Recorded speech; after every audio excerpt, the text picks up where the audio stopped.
Honestly unbalanced. You are, well, I guess what you do for work has changed a lot in terms of whether you're physically teaching, doing events, etc. But you've now done two books.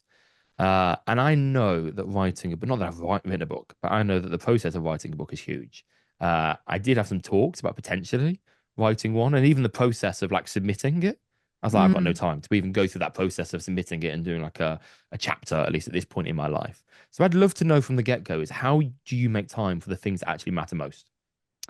I have to be unbelievably organized because otherwise I've got too many projects on the go at once. Over the past year, I've really invested in people to help me. So I have an amazing person on my team who helps me free up my time, basically, who I can fully trust to just get going with some of the things, like particularly for my app, the behind the scenes on my app. But you just have to be really organized. And literally now, she schedules in my day minute by minute. So, like, if you looked at my calendar today, it's just like block, block, block. This is what you're doing, which just really helps me. So, it is all about organization. When you get a book deal, you get a deadline. Deadlines are great because then you're like, right, well, I need to hand it in by then. How is that going to work? My latest book was 12 months of yoga. So it's like a year program that you could pick up whenever through the year. But that made it easy to write because each month had a structure. So it was like, talk about the theme, how that links to yoga philosophy, give a breath work, give a meditation, there's a flow, there's a bit of journaling. So then obviously it kind of all links in together and the theme weaves throughout. But what that meant was that I could be like, right, in the next 2 weeks, I'm going to write chapter one, 2 weeks after that, chapter two. And I actually had a whole year to write it. Um, the year that I wrote my book was the most difficult year of my life because three people very close to me died. So No. it was a year so full of like hurt and grief that it was so weird writing a book in that process because I was really sad. So I would submit my chapters to my editor and then just kind of forget about it and try and get through. And then it wasn't until like a month or so before the deadline, I was like, oh my God, I need to read the book together to make sure this makes sense. Cause it was, I don't know. I did when I think back to writing it, my first book, it was really joyful. This one was kind of sad. Luckily, it's not a sad book to read, but it was just what was going on outside of it. But luckily, when I read it all together, I was like, okay, I did plan this well. It does work. I like it. Obviously, changed a few bits. But so basically, the answer is you've got to be organized. There's a few like different directions we could go in here, but one direction I particularly want to go in is related to professionalism and professionalism combined with being authentic. Like Okay. people in the yoga world love to be authentic, or love that phrase. Like, no, this is my voice, this is my truth today, and they bring everything to the table as kind of a wellness or a yoga instructor, which couldn't be too far, can't it? If a yoga teacher starts class talking about their bad day, or they bring their heaviness into class, but also we do want people to be real and not appear like performers. And I know that you don't do loads of public classes, but how do you navigate the balance between presenting yourself to the world as a yoga teacher, because you have obviously the big following in which you're presenting yourself, Mm. and then but being authentic but not going too far? Have you ever felt that you've maybe pushed it too far and shared too much that actually didn't serve your audience, or vice versa? Do you ever feel like you need to share a little bit more about what's going on? Um, It's hard. Yeah, it's a hard balance. Also because I want to stay fairly private. I don't want to be the person online who shares every single thing. Not that that's bad. I just don't want to do that. Um, Weirdly, in group classes, events, I I am probably more professional and more held back about what's going on. Because the thing is, if you're going through something really big, you can't start sharing because it's too emotional and you don't want to pass that on to your students. That's not fair. Now you shouldn't, So but some people do. I know they do. And I feel I feel sorry, not sorry for them. I'm sorry that they're going through that because it is really Mm, hard. If you're going through something very hard, sometimes you have to actually probably the best thing for you to do is step away and just stop teaching for a while and work on you so mm. you don't offset all of that hurt onto others. But then, not everyone could do that because they have to work for a living. But one of the ones that I find tricky, I don't know if you teach one-on-one, but my one-on-ones, I have just one that I teach. I've taught her 3 times a week for oh my God, 8 years or something Oh crazy. wow. And we're really, we're close, we're friends. And so, but I have to stop myself sometimes sharing too much with her because of the fact we're friends, that I need to keep that student teacher because I am her teacher and I'm showing up to teach her and be there for her and whatever she's going through. So that's the one that sometimes I have to be like, okay, hold it back, stop. Do you see yourself as a teacher, and how would you define that role? Because I know I saw a magazine that called you a guru, and I'm presuming, yeah, I'm presuming you didn't authorize that. But yeah, Which so magazine? oh, I forget. I just stalking you a lot, and it's like this, you famous yoga guru, one of your, Oh no. Oh, that's so cringe. Oh uh, no, that wasn't from my lips. of course. But like, how do you see the role as teacher, and at what point might you let yourself become friends with students? I guess it might be Ooh. easier because you don't anymore teach so much publicly, but maybe you can kind of throw yourself back in time when you were, or I guess training clients as well. Because you're doing trainings as well, so maybe students that want your trainings. How do you keep that separation, or how important is that to you? It's quite important. It is quite important because, again, once you go through the lines of being friends, you lose it. It completely changes the dynamic. And when you're training students to become teachers, they need you to be their teacher. They don't need you to be their friend. Like they need to actually you to still be at an arm's length so you can, you know, give them what they're signed up to give. I don't know. How do you feel about this? Because you obviously have classes and I think a lot training. of it though comes down to personality type. Like I don't give off. We talked about this before. Hug me, come and talk to me. I want to be your friend vibes. So to be honest, very few students like try and be my friend. I guess the ones that know me well, they've been to my class for years, they do not see through me, but they understand me a little bit more. So they don't feel like maybe as intimidated by me, perhaps. And then we have like chats, etc. But yeah, I don't. I get to know students' lives slightly, but I try not. Like the moment the conversation maybe goes to like deep relationship stuff, or like not with me, but like with anyone else, or it goes heavy, I try and support them, but within the realm of what a yoga teacher is. Not, I mean, I don't try and be a counselor or a therapist. I don't see that as my role. Not saying I couldn't potentially give advice that could be useful, but I try and stay in my lane, as it were, in terms of kind of professional relationship. And I guess the only time for me, at least, a friendship may have vaguely emerged is if I've then started to work with someone in some capacity. For instance, someone does a training with me and then they assist slightly on a training and maybe then do more assisting on a training. But I don't feel that I have any close friends with students, particularly like close friends, except for maybe my wife wasn't a close friend. She did come to my class once with a mutual friend, but I wouldn't call her a yoga student of mine. She came to class once. Well, then actually, then we got together. Then she came all the time, but that's different. It's a different story. That's so funny. It's really interesting. It is really interesting. And what you just said about the people who you've taught and then have turned into kind of assistants and then turned into friends, like I definitely have people like that. But it's really tricky. I had a bit of a bad experience once where I got too invested in someone sharing because you do just want to help people, or I just want to help people. And then you get really bombarded. And as you say, like you're not like I'm not a therapist, I'm not a physiotherapist, I'm not all of these things. We have to stay in our lane. And that is something that's really important. It really is a frustrates me when I hear of yoga teachers like diagnosing their Oh yeah. students. Oh Like God, that is yeah. it's a problem.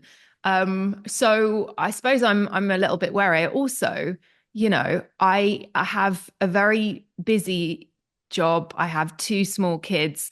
I have amazing friends who, are not in the yoga world. I don't have time for like that sounds really bad, doesn't it? But like, I'm not looking to get loads of more friends. I just want to share yoga with people and teach people yoga and help them through whatever they're There, going through. there are ways, I think, little tactics you can do to kind of make the line clear. So, for instance, when I teach a training or a like, I will often say, you can email me after the training. Don't WhatsApp me. You can email me, but like if you got a question, like maximum a paragraph. or like, 3 or 4 sentences. You can't give me Yeah. like a whole diatribe of stuff that you then expect me to like respond to. Uh, or if people do end up somehow getting my WhatsApp, like I don't address the personal stuff. I address the questions. Or if there's group WhatsApps, I think people will be a little bit shocked when I say it in training. It's like, this is a group WhatsApp. You are allowed to ask stuff in it that is relevant to the whole group. Yeah. Nothing personal, no feedback, no have a nice day, guys. You can have a separate group for that if you want, but this group is for kind of Yeah. stuff that is relevant to everyone. And I think that can help keep it relatively clear.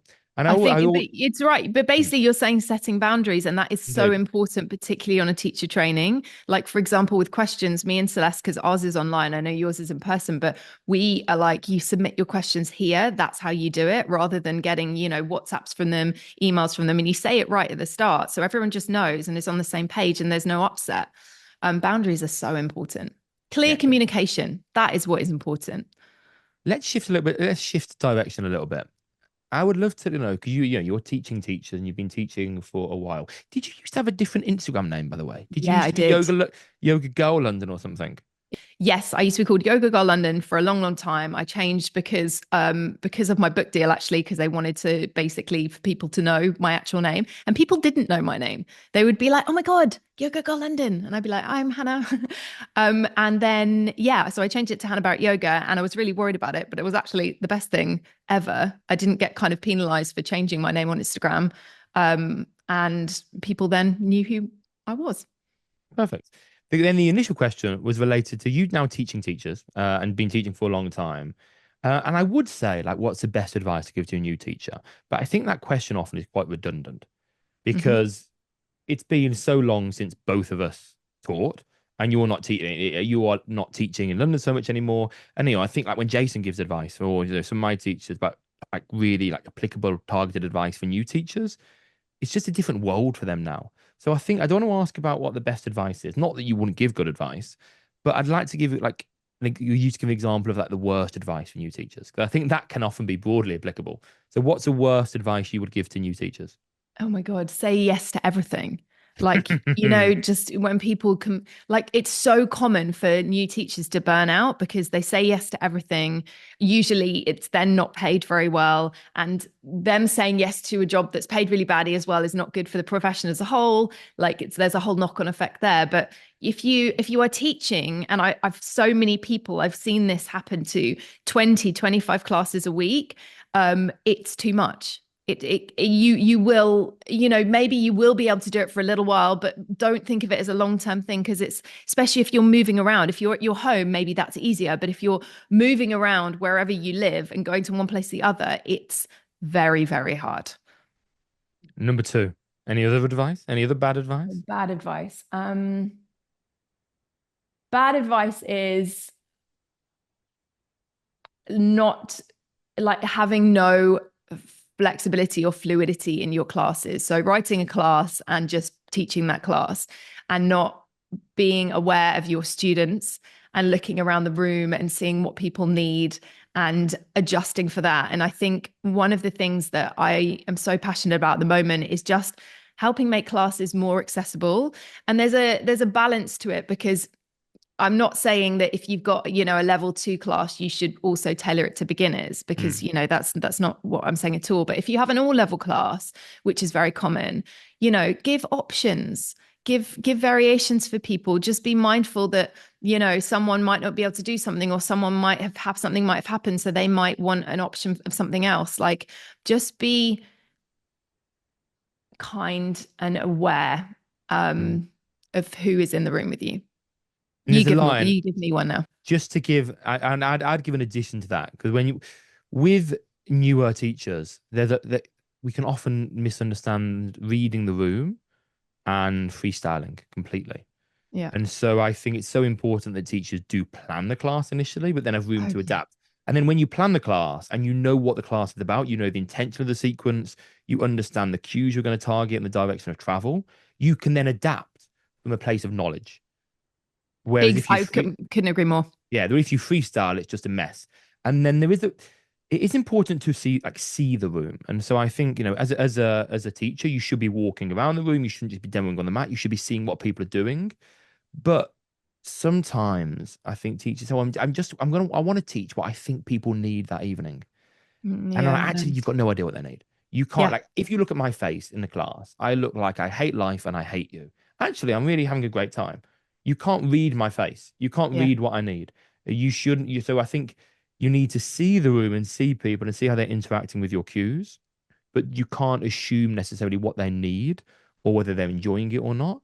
You just have to be a little bit numb to some degree to their kind of reaction and their face and just trust that the yoga's doing the work. Do you see? I completely agree with that. But also, can I just add one point to Yeah, of that? course. Is that say you had planned this class and you walk in and you ask how everyone is, and they're like, oh, I'm feeling really tired and whatever. And then you're like, okay, well, I'll completely change it. Don't completely change it. Yeah. Just be mindful of what they've said. But actually, when they start moving, they might feel completely different.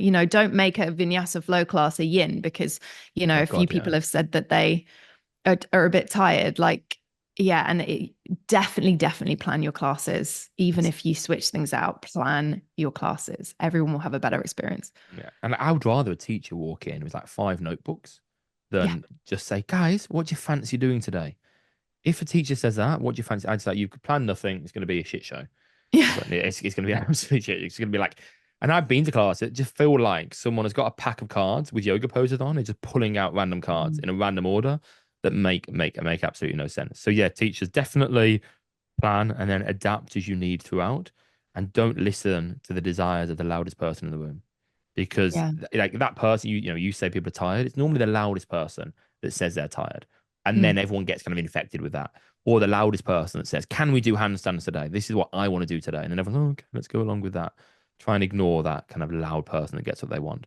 Uh, what my worst advice for a new teacher, I guess, would be to do too many trainings too soon. Oh, yeah. Like, you've done a 200-hour training. That's quite a lot of knowledge you've been given. And like, there's not many qualifications you can get. Like, how long is your training? Adam, is this definitely recording? Yeah.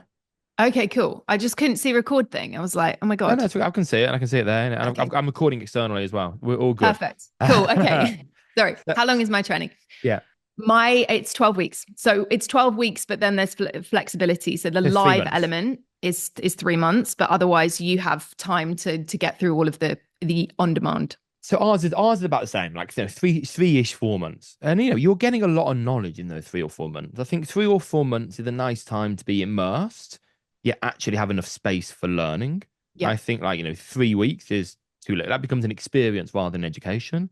And I think 2 years is like dragging it out a little bit long, and but you kind of life can happen in those 2 years. So I think 3 to 6 months perhaps is a nice balance. But you're getting a lot of knowledge in that period. You haven't been able to actually apply it to yoga classes and people. I think the best learning is actually to teach yoga. You have to And yet I practice. see people like do a 200 hour in Bali, then like just stay around a little bit longer, then just jump straight into a 300 hour. They come back after 2 months in Bali and call themselves experienced 600 hours RYT teachers, Yeah. and they've never taught a yoga class. And there's no other like discipline where that would happen. Like if you would become a dance teacher, it would be like a 2 year thing. If you were to become a psychologist, it's 2 years. Yoga is really quick. But the reason it's so quick is because then you need to go out there and actually teach a thing. But that's where all the education happens. And I advise teachers to not do any more trainings until they've done like 1,000 classes, or done a good amount of classes, with the exception of little trainings that perhaps either that boost related skills or in something else. So I wouldn't say, let's say you do a vinyasa training, then a Jivan Mukti training, then a 300-hour training, then a rocket training. Mm. That's too much. And I equally wouldn't say like do a yin training. That's a whole different modality to learn too soon. But it might be that you do 200-hour vinyasa training, then maybe like a breathwork thing, which is a very different modality. Or then maybe you do like a mentor or business program, things that support that. But jumping from like big complete trainings one after the other to the other, I Yeah. think it's just too much too soon. So that's my biggest advice to new teachers. The only kind of caveat to that is if you wanted to do something specifically like Like pregnancy, kids. Oh yeah, or prenatal kids. or Yeah, yeah, I get you. postnatal, exactly. So then you have to do the one before the other, but completely. And it is madness, isn't it, that you could have 500 hours of training and never taught a yoga class, Hmm. because that you have to practice teaching, speaking out loud the cues that you want, seeing if they make sense, touching bodies, seeing bodies. Like it's just the only way you're going to learn properly. So that leads on actually to a question for you, because you're teaching publicly letting you. So you left London and you've got different income streams and different priorities. And so I always wonder this because I've always taught in London, and I feel that something in my personality will keep doing that at least for now. Okay, even though it's not the most lucrative thing to do, and it is time ineffective. I feel that at least for now, I'm going to still teach some public Brings you classes. joy. We need to do Mm, stuff that, oh, it doesn't. didn't say that. No, I do no, I do like teaching, but I do prefer teaching workshops and trainings, I must admit, because often in a London class, you might have some people are there for you and your teaching, but lots of people come because they want a vinyasa class in that area at that time. Yeah. Or they don't know you, they don't necessarily want to learn deeply. But I still nonetheless like teaching public classes to some degree. Uh, but I guess the question I have for, I guess, teachers like you that for circumstance aren't able or don't have the space to teach public classes, do you feel that there is anything you're missing that you used to get from teaching public classes, whether that be personal satisfaction or seeing bodies all the time in the flesh? Is there anything you feel like you're missing? No, there isn't. If I'm really honest, there isn't. I feel like I brought my community with me onto my app, Yoga Happy. So I've got a big community there. Um, as I say, I am teaching every week because I do have a private client. So I'm Yeah. seeing bodies like, I'm properly teaching yoga.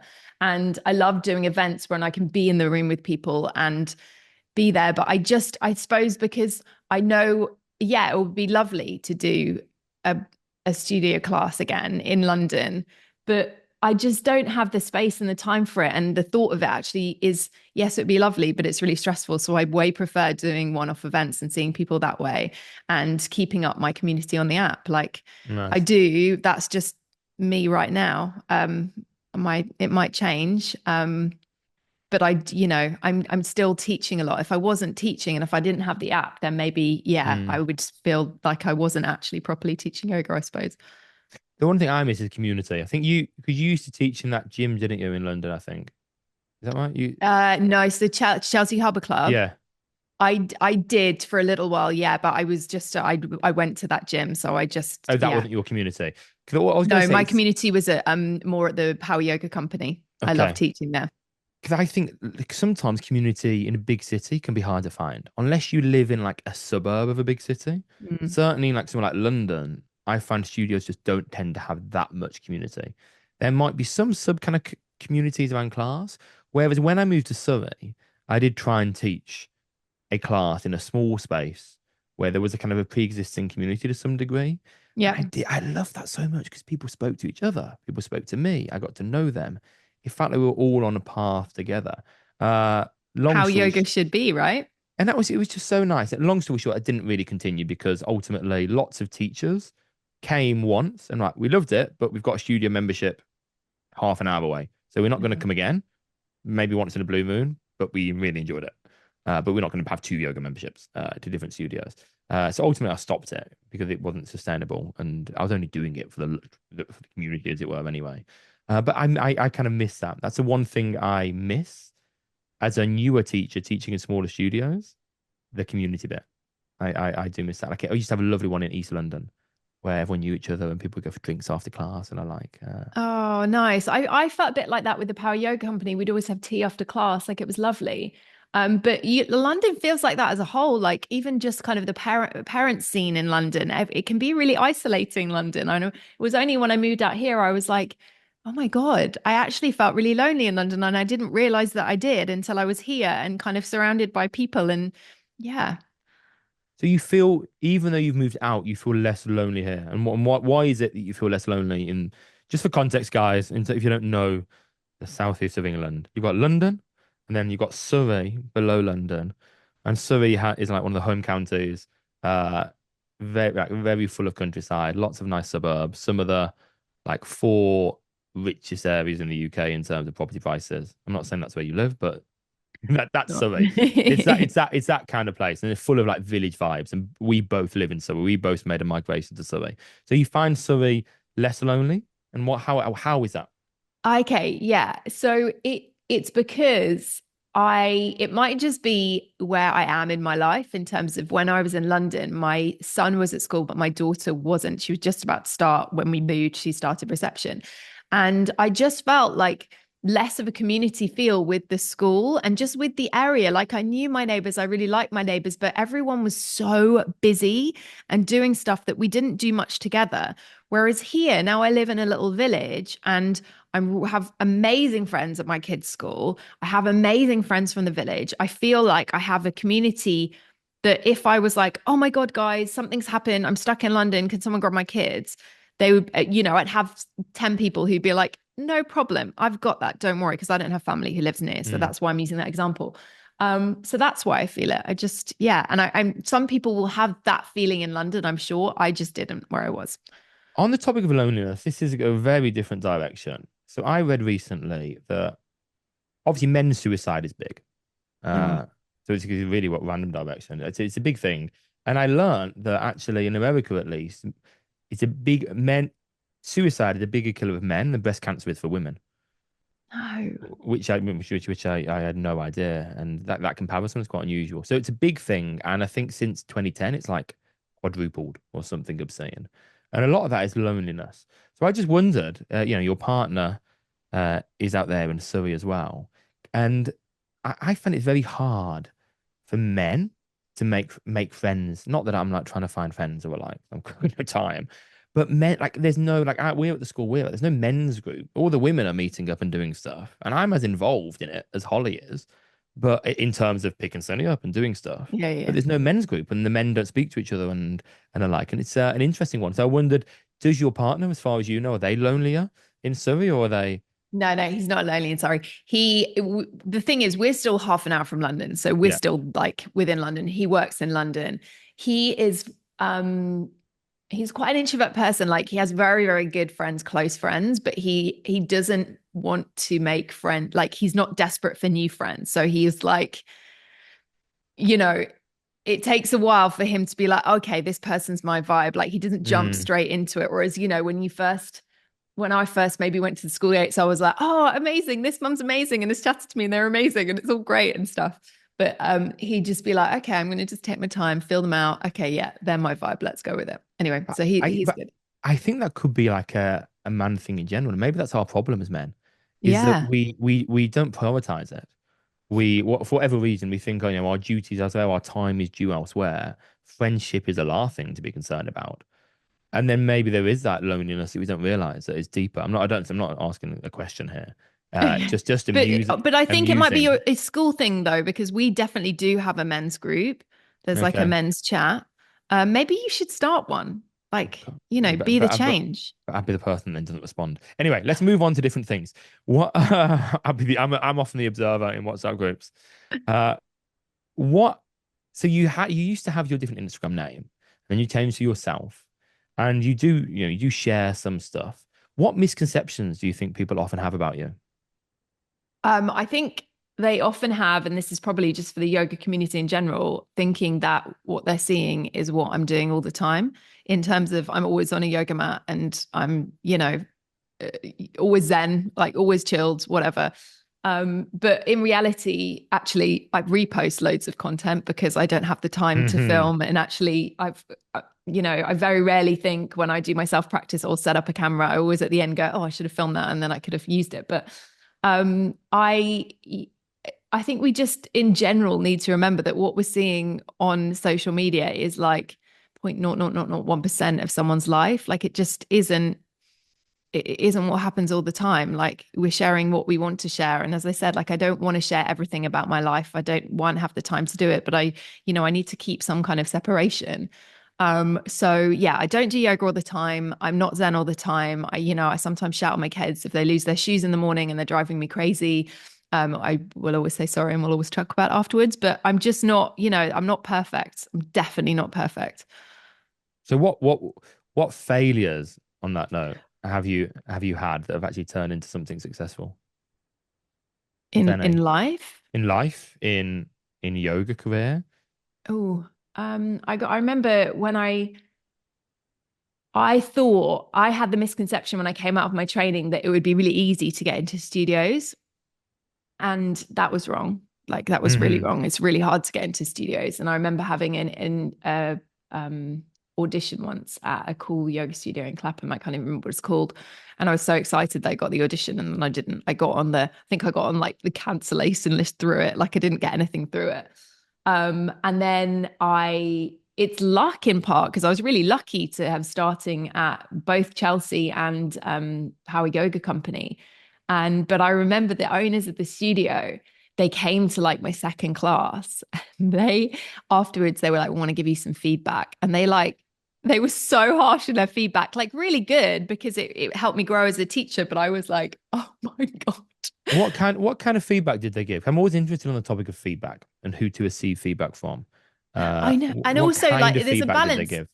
They gave me they wanted me to use more classical yoga cues. I'm just trying to remember what it was now. It was like um they wanted me to talk about the bandhas more, I think, which I Mm. didn't actually take this on board and I don't do. They also didn't like my music choice. They were like, you can never have music that has words in it, which also now. And then they have like a very specific style. So you have to, back then, you had to teach the sun salutations completely like classically. And I hadn't done that. I'd like taught a few classical and then kind of added a few variations of my own, which was just feedback from them. And then I can't think of what else they gave me. They did give me some helpful things as well. I can't remember for the life of It's me, but it's a funny one, isn't it? Feedback, I think, because having feedback, like if a Jiva Mukti teacher came to my class and gave feedback, number one, it's so subjective anyway, but they're from a different lineage with different priorities and different teaching style. So is the feedback even that relevant to me? Because I'm teaching a different modality to them. And that's always what I feel with feedback. That I only really want feedback, specific feedback at least, from someone who is coming from a similar knowledge place to me. yeah. Like if I think they Jason were came trying to to my help me class, because people specifically go to that studio for a certain thing. I okay, then yeah. got fired from one of my classes, not fired, but they were like, we need to take this class back off you and you're going to do this one instead. And I was so sad about it. But then I realized the reason was that basically one of their regular members had complained because I'd taken over from someone who was really classically Ashtanga trained and Okay. did a very Ashtanga style class, not called Ashtanga, but that was what the style was. And that wasn't my style. And Mm. actually, like, although I was really sad about it for a while, I was like, well, I don't want to teach like that. That's not me. I can't teach that class. So it is what it is. And this is important. I think you have the why. So I think any feedback and conversation about that has to come from a place of why. So Yeah. if someone said, well, this is the feedback I'm giving you, they need to back it up with a why. And then you need to decide, well, I will accept that, not accept it. I will change based on that because why, or Mm. I resist that because of X. And that like, I often see in studios, I've consulted for studios as well over the years, and they have like class feedback forms or class evaluation forms. They're evaluating the teacher. Yeah. And I'm like, based on that form, you'd kick me out of the studio. Based on the form, I would not pass. I'd get like 50% based on those things because your form that you're evaluating teachers on is so down one path. Like, Leading. do they give good physical assists? And I'm like, I don't do physical assists Mm. for my reasons that I can back up. I'm not saying they're the only rationale, but for my reasons, I don't do hands-on assists in public classes. And if I do, No, none at all. As in, not even a kind of like pulling on the fingertips up or whatever. but if just to be quick on this, so my rationale is number one, I'm a heterosexual male in a world full of females. And just as there can be miscommunication of words, there can be miscommunication of touch. Reason one, not that anything has happened, but that's reason one. Reason two No, is agreed. I'm a big fan of people exploring the range of their body and like active range of motion. And so I really want people to have that experience of self-inquiry, exploring how far they can get. I'm not saying I would not occasionally give a physical cue, that might be to like guide a back arm up or give resistance, like push into my hand. Yeah. And then the issue is consent as well, is like, yes, people might have a consent card or a like, but what are they consenting to? Like Yeah. are they consenting to a little bit of touch? Are they consenting to like a full-on head massage? Are they consenting to you pulling them back and up dog and compressing their lumbar discs? And like I've been to a class and a teacher has grabbed my foot and head and tried to put them together. Oh, and I couldn't walk for 2 weeks. I could do it on a good day, but on that day I didn't want it and couldn't, and they grabbed me. I've had a teacher that's kind of known for this. I was doing wheel, and he came and did malasana on me while I was in wheel. I was fine, no. Oh, but that's no. I know certainly who not that within the is. realms of consent. Or so I just think for me at least, the pros outweighs the cons outweigh the pros for me and my style of teaching and my focus and my bias. So yeah, so Yep. typically in a random public class, I'm not really touching anyone at all. Okay.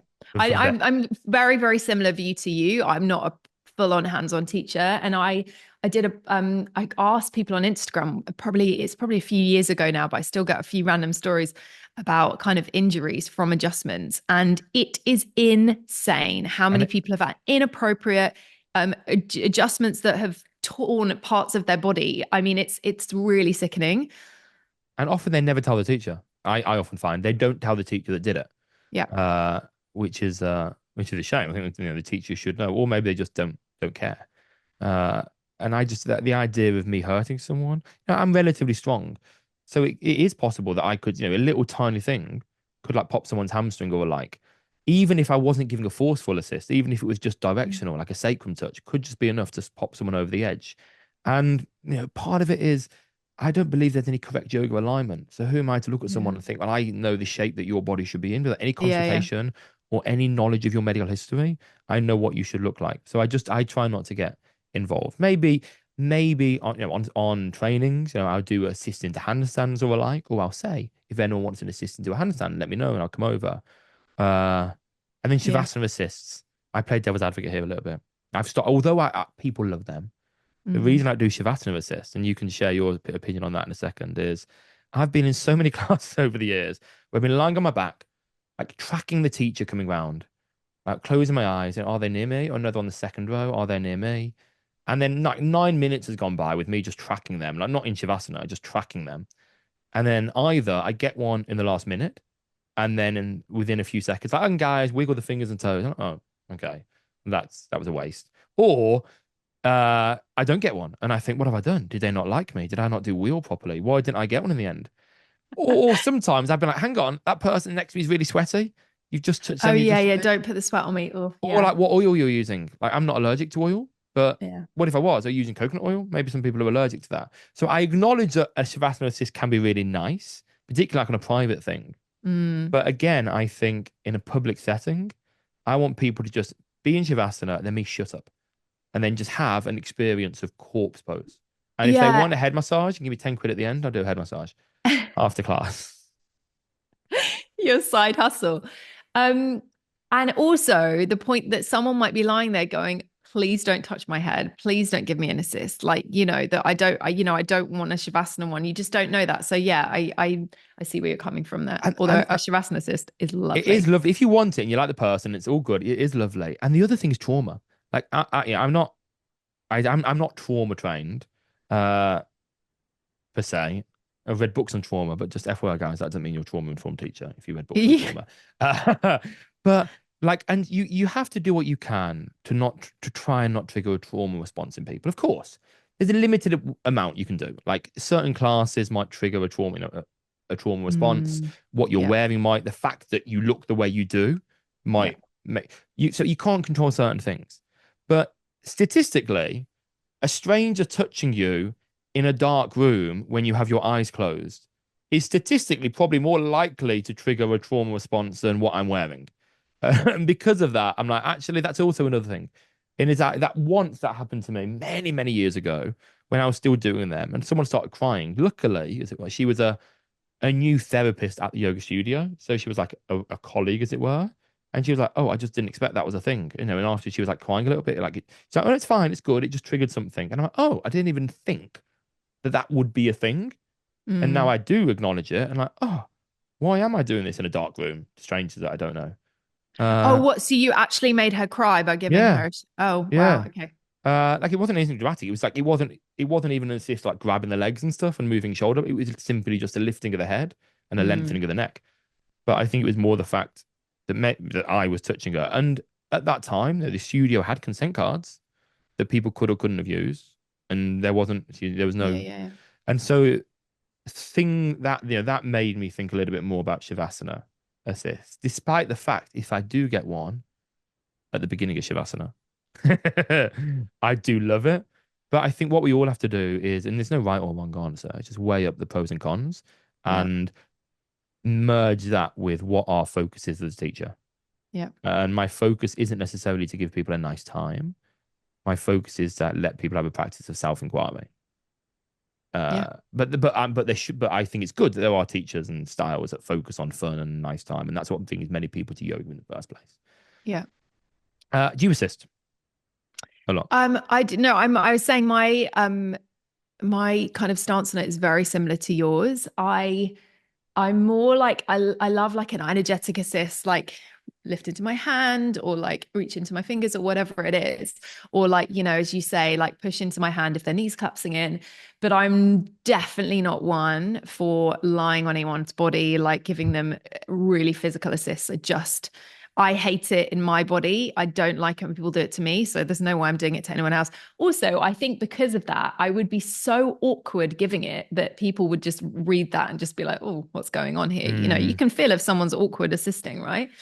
If if I know the person well, like someone came on to, I broke my toe recently, so I can't practice properly. So I taught them for a class on my app and filmed it. And it was giving her a nice kind of like sacrum rub in pigeon because I know her really well, but that was because it was her. I wouldn't probably do that in a public class. So And that's another fact, like how well you know someone and the individual. Like you could get, I'm not saying you, but a person could get the same assist from two people. One person they're particularly drawn to that they think is mhm. cool or young, or maybe even that they think is kind of hot or they want to be more like. And then the same assist from, let's say, someone they think is, oh, they're like old and ugly or like, you know what I mean? Or Yeah, someone, yeah. and it's the same person giving the same thing, or not the same person, sorry, different people doing exactly the same thing, but that One's person okay and one's becomes not. really lovely and that person becomes creepy. Yeah, And they're it's doing like, this. some people, like if they touch your arm, like for some people, like you don't even think about it, you're like, fine. But if some Mm. people, you're like, oh my God, why are you touching me? And Do you yeah, get that? yeah, no, yeah, completely. And I think often it's just that in our deep subconscious, it's like some of it, like, do we find them attractive? Are we drawn to them in some sense? We can't control that. But it's the same thing that's very sad that someone doing the same thing, exactly the same physical thing, with exactly the same intention potentially, we can have an entirely different response. I don't know if it's because of attraction. I just think different people give off different energies. Like, yeah, I don't know if I agree So with you there. let me give another example, perhaps. So if you were in a bar, like let's say throw back to the day, like single, you're in a bar, and then again, this is kind of loaded and it could have gone in different directions. But let's pretend there were two different people, without thinking about energy, like two different people. One of them you were attracted to slightly, the other one you definitely weren't attracted to. But they approached in the same way with the same voice and the same language. One of the our natural response to the person perhaps you find less attractive, and no, go like, go away, no, no, thank you, bit weird, bit creepy, leave me alone. But then the person that you found attractive, their they would be fine to do that and it would be welcomed. Uh, But what is attraction? Is attraction not oh just yeah, like of an course. energy given off? But let's just say like pure, like it is part that, of course. But let's say there is to some degree. There are some people that we would also like Brad Pitt is beautiful, no matter what, whether we met him or He not. can buy me a drink. Yeah. Yeah, but like he will say he's beautiful. Like and whereas let's say Boris Johnson might not be quite on the same level as Brad Pitt. I'm not saying he's unattractive, but maybe not the same level as Brad Pitt. And so Maybe quite essentially maybe not the same level as Brad not the same Pitt. level. But I just think there are things that perhaps deep in our psyche that we can't control. And the issue is with assist, I guess drawing back to that is your intention is not enough. Oh yeah, yeah, That yeah, someone can absolutely. still be creeped out by it and be like, oh, I don't want that, even if you had the best intention in the world. If for whatever reason they didn't particularly resonate with you or vibe with you particularly. And Yeah. that's kind of another kind of part of it. Should we let's move on a little bit from that. Can I just say one Oh, more sorry, thing on carry on. that Yeah, no, though? of One course. more thing Yeah, no. is that if you are a teacher who loves hands-on assists, um, don't be put off by what we're saying, as Adam said, like weigh up the pros and cons, but Yeah. also read the person. Because if you put your hands on someone and they don't want your hands to be there, you can very often feel that. So you can, straight away, even if you go towards them, watch their body language, because it might be that you can read something there and be like, do you know what? I'm just going to back off and leave them where they are. But we can also ask, like, there's nothing wrong with just in a Oh, quieter yeah, voice, just saying, "Can I adjust your sacrum?" And I think where possible, like, say what you're going to do. Not just absolutely. can I Yeah. adjust you, but can I move your shoulder blades a little And bit? also ask for feedback. How does that feel? Yeah, I think completely. Like, don't be afraid to have like those individual conversations with people. Let's shift to any new habits you've added to your life recently that have served you. I'm a big cold water therapy. I know Oh, you love it too. So I love an ice bath. And I just want to say though, it isn't for everyone. And no. I've got a Whoop, so I kind of track everything I do, and I can tell ice baths are good for me and good for my recovery. But if you've never tried it before, just try a cold shower first and see how that does for you and see how you feel afterwards, and try that for a bit. You don't have to buy an ice bath and go straight for that, or just fill a bath with cold water and Yeah, get in. I think that's I'm maybe different. I think ice showers or cold showers are harder. If you put Weirdly, them over your head, then yeah, definitely. because in an ice bath, once you're in it, you're like, a minute, and it gets a bit easier. But when you're in a shower, you know at any point you can just so easily step out of it. It's kind of like running on a treadmill versus running on the road. Once you've gone a Yeah. kilometer in, you got to get home. But then if Yeah, you're on the yeah, treadmill, that's you can so step true. off at any But point. Yeah. the getting into an ice bath is harder than getting into a cold Oh shower. God, yeah. And you Yeah. procrastinate so much, and like water the flowers, and like all. What have you got? Have you got like a powered one or one you put I ice have to into? get a new one. So I can't remember the brand. It's not the really famous brand. It's one of the ones that blow up. It's a Okay, blow yeah. up one, like a tub, and it's got a hole in. So Okay. They I are need they're hard to make cold, aren't they? But not at this time of year. But what do you do to make them actually cold? Yeah, so in summer it was impossible. I didn't want to be the person who bought plastic bags of ice. So actually I had these Condoms I got work. Just hack condoms work and reusable. what? Like fill a condom with water, put it in the freezer. Okay, cool. Uh, Well, I was going to say so slightly less weird. it does work. What do you mean? I was going to say slightly less weird. I got sent like a food parcel, and in it came those kind of like ice packs that you Yeah, throw yeah, away. And I was like, yeah. well, I'm not going to throw them away. I'm just going to put them in the freezer. So I put those in. But it is hard over summer. So I tend to kind of go to cold showers over summer instead. But I'm not like, I don't need my ice bath floating with ice. Like just cold water from the tap on a cold day is it's fine for me. Like, maybe that's not true ice bath and people are judging that, but it makes me feel good. It wakes you up. I Wakes think me the up. chillers are getting more affordable now. Like now they're getting more popular. The chillers, the power chillers that you plug in are getting more and more Is and that more what you have? affordable. Yeah, yeah. I did get given one back in the day. Uh, but I think maybe it would have been about 3 grand when I got it and did Bloody social hell. media stuff. But they've gone way down in price. And even like on a budget, you can get like pond coolers or like fish tank coolers, as long as they can kind of deal with the capacity. So they're not making freezing water, but they're just keeping the water nice and cool. When Because you say fish tank, who has a big fish tank? Like it's a pond, right? some people have like massive, like 100 liter fish tanks, 200 liter fish tanks.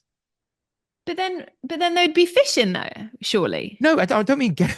I mean get the chiller unit that you would attach to a fish tank and Oh, put it. I thought you meant get in it. And I was like, well, the You fish aren't could. gonna like that. No, but as in like you like it is a little bit more for because some of them are so expensive. Like the best brand Yeah. undoubtedly is Brass Monkey. They're amazing, and we had the owner of Brass Monkey on the show, and it's such a cool brand. But they are like prohibitively expensive for so They're many really people, expensive. and even Yeah. places that are opening that have like ice bath facilities, they're often really expensive as well. Mm.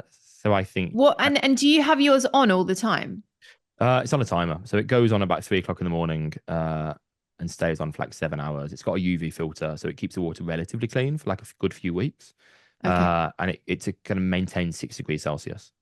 Because that's my issue as well. Like I didn't use any chemicals or anything in it. And I mean, I could get like I had to change the water every week. And I was like, this is wasting so Mm, much water. yeah. Um, so that it's yeah, tricky. You don't use chemicals. The UV filter does a good enough job. The UV filter, and it's got an ozone filter as well. What does that do? Just I don't know, something complex that helps clean the water. I'm not sure how it Okay. works. But they so And And do you is it like a barrel? So I've got like this lovely like oak barrel thing, like oak looking barrel. Oh, lovely. It's really lovely. The company that I did it with in the end, a guy sadly had a bit like a mental breakdown, and the company closed. He was like an individual guy. Oh, Bless him. Like I did try and support, and then, but there are other companies that do that. There's a few like dodgy companies, but yeah, I have like a metal lined oak barrel, cooler attached to it, and it's just in the garden, ready to go. no, yeah, it's And good. They are good. I really like it. so you're doing that. Otherwise, Okay, carry on. I have so my other thing, which is it's I feel like I've kind of gone back in time because I used to use it back in the day and then refound it recently. And my husband loves it as well. Um, the like prana mats, the acupressure mats, the Yeah. spiky mats. So I do my meditation every night. I always do a half an hour meditation. I do it on the mat and Oh, it's amazing. I love it. seated, seated on the No, mat. no, it's just spiky. You get on and you're like, well, now it doesn't really bother me. I just get on and I'm like, whatever. But if you've never done one before, you're like, oh my God, this is so uncomfortable. But you just need to relax. And it does something great for my nervous system. Amazing. Yeah. I did have one. I think the quality makes a difference. I think some they obviously they're just made of different plastic. So the good ones are good, but I think Yeah. Amazon is full of like ones that Crap do ones. nothing, that look the same. I got given years ago, I got one, but I lived in a really small flat at the time and I kept treading on it. Oh And no, you don't. it was No. just always in the way. And I just Yeah. kept treading on it all the time. And so I think I just gave it to a charity shop or like, let me tell me about your book now. So you got Yoga Happy book number one. Your app is called Yoga Happy. And Yeah. then this is a year of yoga, not a year of yoga happiness. What's the title? The Yoga Happy Year. A Got yoga one happy year. right here. One is coming your way next week. Yeah, Amazing. it's called the Yoga Happy Year. It's out December 26th in the UK, a little bit later in the US in Australia. And it's basically a year of yoga. So, like, you could pick up if you've never done yoga before, but also if you do yoga, but you want to know a bit more about it, because I basically am trying to help you practice yoga on and off the yoga mat with it in a accessible, digestible way. And you can scan it. There's a QR code in it. So you could do all of the flows in the book with me Oh, that's as good. well, which is Yeah. very cool. But we had an amazing illustrator and she's basically illustrated all the flows and we have different bodies doing different flows. So what my intention for the book was to basically anyone picked it up and just felt like, okay, yeah, I could do this. So we have like men, women, different sizes, and all kinds of stuff. But also the pictures in the book, I very much was like, I didn't want it to be me doing yoga. Let's bring people in and I'll just show me teaching people yoga. So we had 4 different people come on in, being our bodies, friends of mine. And yeah, I'm just teaching them some yoga. So when you said to year, like, is it like a sequence per week or what does that look like? How does that manifest? So it's split into months, but it's not January to December. You can pick it up whenever, and you build on your practice. So we properly start kind of with the foundational poses and thinking about like things that can help your practice as a whole, like foundations, as an example, like your hands, your feet, what you can do with them to feel more steady and grounded in yoga poses. And then it builds up and builds up on postures. And, kind of towards the end, we go into kind of crow and bow and all those kind of more um, potentially harder postures. But also with it, you get like each month, you get a breathing technique, you get a meditation or a mindfulness exercise, you get some self reflection journal prompts, and you just fight. So I've got a theme. So the first month is mountain theme, and then you've got a warrior theme, you've got a bamboo theme. There are different random themes, but they some way weave into a bit of yoga philosophy. But Nice. again, I tried to make it digestible. So you're like, okay, I'm gonna bring this off the mat with me. I can bring this into everyday life. Like, okay, like for example, ahimsa. What does ahimsa mean? Ahimsa means love or kindness or whatever you want to. And then what does that mean for you? How could you bring that into your life? Like, what would you need to think about? And it's pre-order now. It's It's pre-order for pre-order release now, when? yeah. 26th on Boxing Day in the Amazing. UK. Okay. And I think from what I understand, like pre-orders are a big deal, aren't they? For Pre-orders authors. are a big deal. I So think, pre-order guys. yeah, please. Yeah, thank you so much. I'm going to do a competition on pre-orders next week as well, which would be the week of the 12th December. Amazing. And last question, uh, what's your, and I'm sure it's changed over the years, but in its simplest way, how would you describe your philosophy of life or how you want to live? Oh, I want to bring more joy into the world through my life, into others' lives. I just want people to feel a bit more connected and to be more connected to the happy things in life. And that, doesn't have to be a new house or something big. It can just be like, looking outside now and seeing the leaves like kind of dancing as they fall off the trees, or a beautiful sunrise, or whatever it is. Sounds so cliche, but when you kind of start living your life and finding more gratitude in the smaller things, does make a big, big difference. I see it in my children as well. Mm. So there was a study related to kind of happiness, and they got people to wear a tracker, and through the day they got asked how happy are you feeling and what are you doing. And essentially, if you were to draw the meaning of life from that study, it would be you with some friends or family, uh, drinking something. Alcohol is kind of like socially with alcohol is up there, whilst watching a sunset or sunrise over an open body of water, having walked to get to where you're watching the sunrise. That would be the meaning of life in terms of the situations that were made people the happiest. And obviously, none of that particularly, except for time, really costs any money. No, that's so lovely. And where can people find you? People can find me Instagram, Hannah Barrett Yoga, hannahbarrettyoga.com. And then my app is Yoga Happy. The new book is The Yoga Happy Year, which is for sale in most big bookshops. Awesome. Thank you so much. Thank you so much, Adam. So nice to speak to you. Thanks for having me. Honestly, unbalanced.